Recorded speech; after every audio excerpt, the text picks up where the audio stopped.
Hello guys, good morning. How are you today? I hope you are well. I'm Anna, one of the member of group 4. Today, I will discuss about moral or character education in social foundation of curriculum. There are 5 materials that we will discuss, such as moral conduct, moral knowledge, moral character, performance character, binary bits, and reading habits, and then last but not least, learning outcomes of moral education. Guys, are you curious about it? Let's discuss it together. Okay, the first one is about moral conduct. Schools must be sensitive to students from all racial, ethnic, and religious groups. Likewise, a person, gender, sexual preference, or disability should not get discrimination. At the same time, sensitivity must not sacrifice truth in students. According to Philip Phoenix, the most important sources of moral knowledge are society's law and customs, which can be taught in courses dealing with law, ethics, sociology. However, moral conduct cannot be taught. Rather, it is learned by participating in the everyday life of society according to recognized standards of society. Okay guys, for the second one is moral teaching. According to Philip Phoenix, the content of moral knowledge covers 5 main areas, such as human rights that discuss about involving conditions of life that ought to prevail, and then ethnic that concerning family relation and sex, group relationships that dealing with class, racial, ethnic, and religious group, and then economic life that discuss about involving wealth and poverty, and then last but not least, political life that involving justice, equity, and power. As teachers, we should involve our students in great ideas and books. However, we should not place too much emphasis on books alone, as there are other methods of spreading our culture, such as the values and virtues we wish to teach. If we rely solely on good literature, we lose more than half of our students. Perhaps at this time, many of them are disadvantaged, unable to study, do not speak English, or are limited in speaking English. If the students should read the right book without other sources, it will make schools that can increase that distance between students who can read and those who cannot read. For the third one is about moral character. There are people who have moral knowledge and obey secular and religious laws but still lack moral character. Moral character is difficult to teach because it involves attitudes and behaviors resulting from growth stage, distinctive personality qualities, and experiences. This involves a coherent philosophy. Moral character can help people accept their weaknesses without exploiting them, see the best in people, and build their strength. Act politely towards classmates, friends, or colleagues, and act as a responsible individual.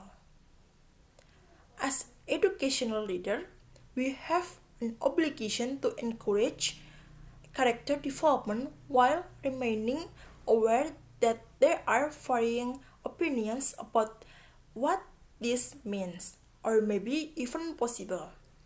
School leaders should not be afraid to take a moral position. The next one is performance character. Many schools now seek to cultivate performance character that will help students better deal with setbacks and obstacles. Believing that these traits are as important, if not more so than academics.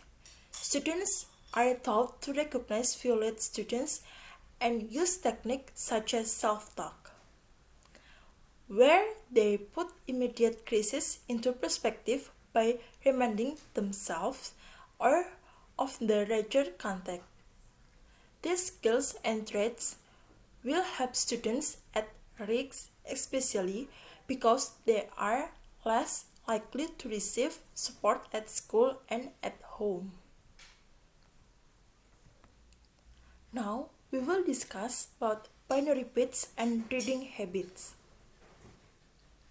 The habit of reading, just sitting and reading a good book, can become a lost art. In today's world, where we immediately click on a link while searching for a name or place or even an item to buy, it's hard to imagine people seriously reading a collection of poetry or a novel. In an age of immediate gratification and instant connection, reading a book can be seen as a burden. For many children and adults, reading is seen as an uncool act by uncool or fat, such as uncool kids. As a result, many good books are not read because reading habits have decreased. The good books in long-term effect on the knowledge, base, and thought processes of American high school and college students are serious. Although somewhat difficult to qualify and agree on. It also had an impact on a significant part of the achievement problems in reading. Can be attributed to the strength of literacy and communication between parent and child in the early stage of life.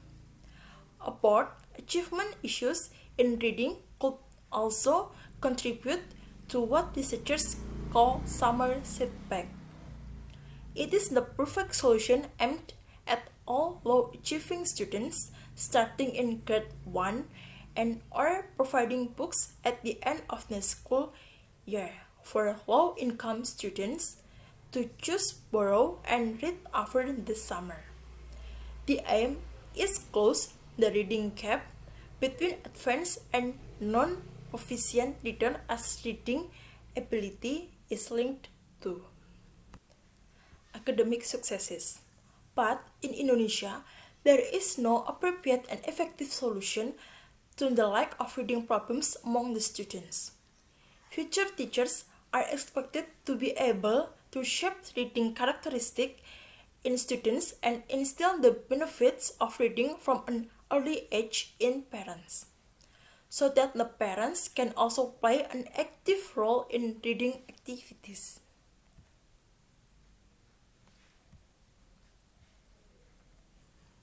Okay, for the last but not least is about learning outcomes. The first one is identify the main content of areas for moral teaching. There are many kinds of the moral teaching, such as kindness, honesty, hard work, respect for others, cooperation, compassion, and forgiveness. The second one is explain the difference between moral character and performance character. Performance character refers to the cognitive, emotional, and behavioral responses needed to achieve human excellence in performance environment in school, extracurricular activities, and work. Performance character is built on willing values such as perseverance, diligence, and self-discipline. And about the moral character refers to the dispositions needed for ethical functioning and includes qualities such as justice, caring, respect, and honesty. And then the third one is discuss why the culture of the school often discourages students, especially those who are academically behind. Students are given special attention by teachers who teach but not have, while towards students who have low academic abilities. It is also based on the existing norms in the teacher, and in schools there are also dividers such as class A and B for academically smart children, while class C and D are for students who are less smart academically. Guys, do you have experience about this norm in Indonesia? Please share your feelings or your experience in the comment box. Okay, for the next slide will be explained by Alfian.